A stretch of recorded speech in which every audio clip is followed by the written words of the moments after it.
So finally আমরা চলে আসলাম হচ্ছে রোমাতে। আর রোমা থেকে আমরা চলে যাবো সেই সুনসাং পাড়াতে। আর যদিও এই এক মাসের মধ্যে আমার এটা নিয়ে দ্বিতীয়বার আসা। সো রোমার দিকে এখন আমরা যাচ্ছি। রোমা থেকে চেকপোস্টের আগে, অর্থাৎ রোমা থানার আগে থেকে আমাদের গাইড নিতে হবে মূলত। আর গাইডটা হচ্ছে ম্যান্ডেটরি। আর মূলত রোমাতে ঢোকার জন্য প্রথমত হচ্ছে আপনাকে এই ব্রিজটার মাধ্যমে আপনি রোমা বাজারে প্রবেশ করবেন। বলা যায় যে এখান থেকে পাহাড়ের সৌন্দর্যগুলো খুব ভালোভাবে দেখা যায়। সো একটা গ্রাম, একটা পাহাড়ের চারপাশে পাহাড় এবং মাঝখানে একটা গ্রাম, সেটাই হচ্ছে রোমা। এবং মাঝখান দিয়ে যে ছোট্ট সেই নদীটা আছে, সেই নদীটা আপনাকে পার হতে হবে। আর মোটামুটি চেকপোস্টের সব কার্যক্রম শেষ করে এখন আমরা যাচ্ছি সেই রোমা বাজারের দিকে, যেখানে আমাদের আজকে গাইড আছেন রোকন। আর রোকনকে নিয়ে আমরা রওনা দিব সুনসাং পাড়াতে। যদিও রোকনকে নিয়ে গত মাসে গিয়েছিলাম।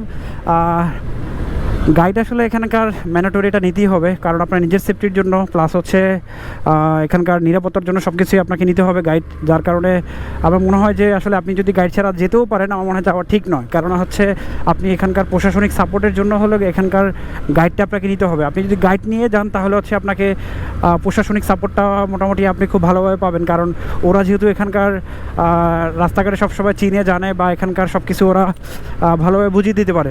সো যাই হোক, আসলে যারা রোমাতে আসতে চান বা কে কোটাং সুনসাং পাড়া আসতে চান, তারা অবশ্যই হচ্ছে গাইড নিয়ে নেবেন, কারণ গাইড ছাড়া আপনি এখানকার আপনার জন্য রিস্ক বলতে আপনি শুধু অনিরাপত্তাই না, দেখা যায় রাস্তাঘাটে একটা দুর্ঘটনা হলো, সেক্ষেত্রে আপনি প্রশাসনিক সাপোর্ট থেকে শুরু করে যে কোনো ধরনের সাপোর্ট এটাই কিন্তু ওদের থেকে পাবেন।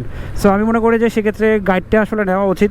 আর হয়তো আমরা যারা রেগুলার আসি, আমাদের কাছে হয়তো গাইডটা ম্যান্ডেটরি নাও হতে পারে, বাট যারা নতুন আসেন ভাই, তাদের জন্য কিন্তু গাইডটা নেওয়াটাও মানে অতি বেশি জরুরি।